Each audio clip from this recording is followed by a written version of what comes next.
وتەکانی سەرۆکی حکوومەت سەبارەت بە تۆمەتبارکردنی ئەو چالاک و ڕۆژنامەنووسانەی لە سنووری بادینان و دهۆک دەستگیرکراون بە سیخوڕ و تێکدەر کاردانەوەی لێکەوتەوە. بەعزێک لەمانە سیخوڕ بوون، سیخوڕیان بۆ وڵاتانی تر کردووە، بەعزێکیشان تێکدەر بوون. ڕۆژنامەنووسێک دەڵێت ناکرێت بە بێبوونی بەڵگەی یاسایی ڕۆژنامەنووسان و چالاکوانان دەستگیر بکرێن و بە دەرلا یاسای کاری ڕۆژنامەوانی لێپێچینەوەیان لەگەڵدا بکرێت.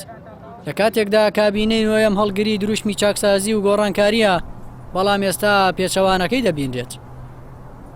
خۆی مەترسیەکە لێرەیە کە هیچ کەسێک و هیچ شوێنێک و هیچ لایەنێک لە هەرێمی کوردستانە نابێ بێ بە بەڵگە قسە بکە، بەڵام لەوە خەتەرترەوەی کە تۆ سەرۆکی حکوومەتەکەت بەبێ بەڵگە قسە بکە.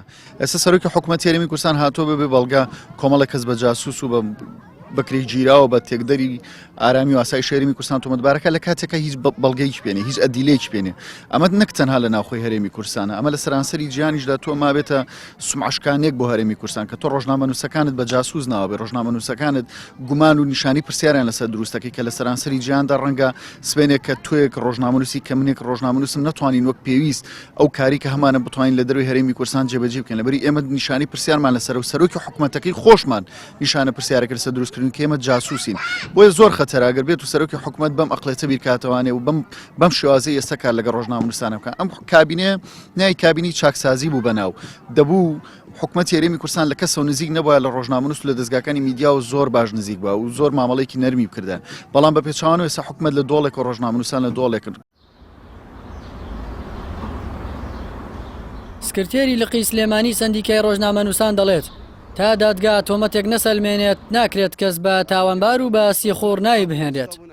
ئەگەر بە ئاشکرا لە دادگا کەیسەکەی یەکلایی بووەوە کە سیخوڕە با بۆ ڕایگەشتی ئاشکرا بکرێت.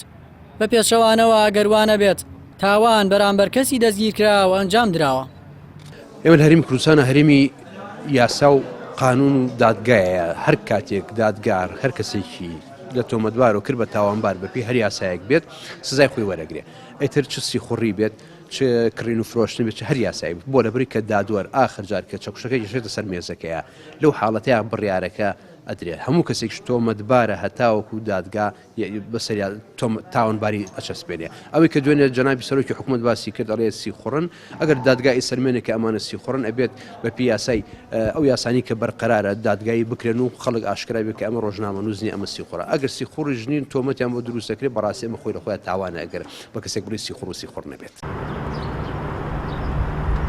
پەرلەمانتارێکیش دەڵێت ئەو هەڵسو کەوتانەی حکوومەت بەرامبەر چالاکوانان و ڕۆژنامەنووسان دەیکات بە دەرە لە ڕێکارە یاساییەکان، ئەوانەی لە بادینان و دهۆک دەستگیرکراون لە دەرەوەی پرەنسیپەکانی ئازادیەکانی ڕادەربڕین و مافی مرۆڤە.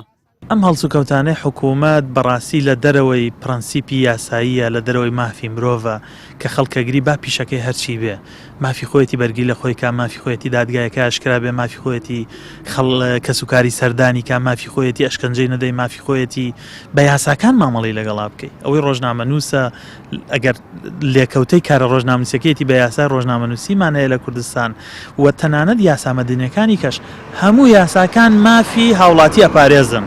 بەڵام ئەم دەستگیرکراوانەی کە لە دهۆک و هەولێر دەستگیرکراون لە 4-5 مانگی ڕابردووە بەڕاستی لە دەروی پرەنسیپ و بنەماکانی مافی مرۆڤ مامەڵەیان لەگەڵا کراوە. چەندین مانگە دەیان چالاک و ڕۆژنامەنووس لەسەر دەربڕینی ڕای ئازاد دەستگیر کراون و تا ئێستا شارەنووسیان نادیارە و ڕێگە بە کەس و کاریان نادرێت بیان بینن. لە کاتێکدا هەمووان چاوەڕوانی ئازادکردنی دەستگیرکراوەکان بوون کەچی لە نوێترین لێدواندا سەرۆکی حکوومەت دەستگیرکراوەکانی بە سیخوڕ ناوزەند کرد. من حەزەکەم دڵنیابێت ئەوانەیە کە گیراون نە چالاکوان بوون نە ڕۆژنامەنووس بوون، تەنیا بەرگی ڕۆژنامەنووسیان لەبەر کردووە بەڵام لە ژێرەوە شتی تریان کردووە.